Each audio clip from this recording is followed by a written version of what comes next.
দেখলে কাউকে বলতে যাবেন না, দুঃস্বপ্ন দেখলে কাউকে বলতে যাবেন না। যদি দেখেন রাতের বেলা দুঃস্বপ্ন দেখছেন, দুঃস্বপ্ন যদি দেখেন তাহলে বাম দিকে 3 বার থুতু ফেলবেন, থুতু ফেলার ভান করবেন, তারপরে পাশ পরিবর্তন করে ঘুমাবেন। দুঃস্বপ্ন মানুষ দেখতে পারে, আর দুঃস্বপ্ন শয়তানের পক্ষ থেকে দেখানো হয়।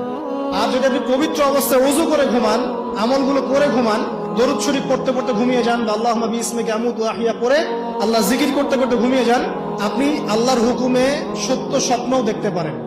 এটাও হাদিসে আছে, সত্য স্বপ্ন বলে একটা বিষয় আছে।